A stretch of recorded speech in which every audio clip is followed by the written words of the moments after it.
Assalamualaikum warahmatullahi wabarakatuh. Halo, saya Windy Yulika dari Sekolah Kapuas. Di sini saya akan mereview buku Kolapse penulis dari Jared Diamond, bagian bab 1 Montana Modern.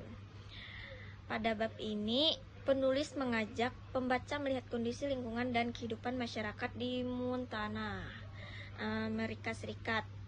Wilayah ini dipilih karena dianggap sebagai contoh nyata dari interaksi antara manusia dan lingkungan di era modern. Penulis memulai dengan menceritakan kisah temannya, Stan Falco, yang memiliki rumah di Montana. Dari cerita ini, pembaca diperkenalkan pada keindahan alam Montana sekaligus berbagai permasalahan yang sedang dihadapi.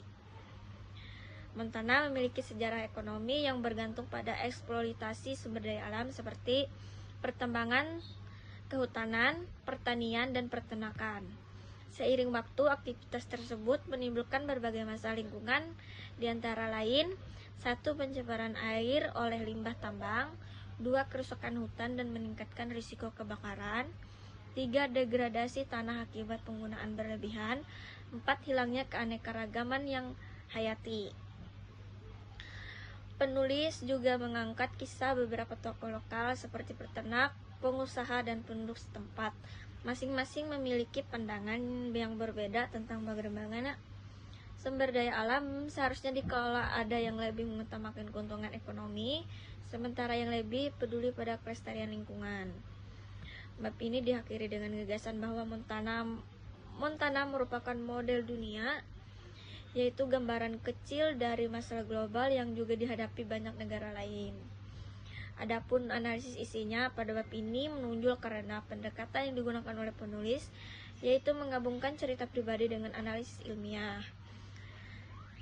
Dengan cara ini, pembaca tidak hanya mendapatkan informasi, tetapi juga memahami dampak nyata dari masalah lingkungan terhadap kehidupan manusia. Penulis menunjukkan bahwa kerusakan lingkungan bukan semata-mata akibat faktor alam, tetapi juga hasil dari keputusan manusia.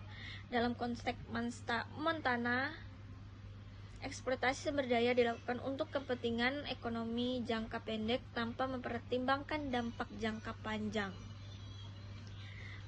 Selain itu, terdapat konflik kepentingan antara berbagai pihak seperti pemerintah, pengusaha, masyarakat lokal. Perbedaan pandangan ini, adapun kelebihannya yaitu 1. Menggunakan contoh nyata, 2. Bahasa yang jelas dan komunikatif, 3. Pendekatan cerita atau naratif, 4. Relevan dan dengan kondisi global. Kekurangannya, meskipun menarik, terdapat beberapa kelemahan, yaitu penjelasannya cukup panjang dan detail, 2. Fokus pada wilayah membuat pembahasan awal tersempit, 3. Beberapa istilah teknis mungkin sulit dipahami. Adapun kesimpulan dari bab 1 ini yaitu memberikan gambaran bahwa bahkan wilayah maju seperti Montana tidak lepas dari masalah lingkungan. Aktivitas manusia yang tidak terkontrol dapat menyebabkan kerusakan serius yang berdampak jangka panjang. Melalui bab ini, Jared Diamond ingin menekankan bahwa keberlanjutan lingkungan sangat penting dan sangat bergantung pada keputusan manusia. Montana dijadikan contoh awal untuk memahami bagaimana peradaban bisa menghadapi risiko keruntuhan jika tidak mampu mengelola sumber daya yang dengan bijak.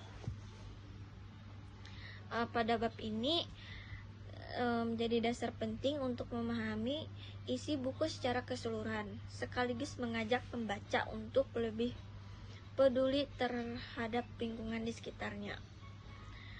Sekian dari saya. Wabillahi taufiq wal hidayah. Wassalamualaikum warahmatullahi wabarakatuh.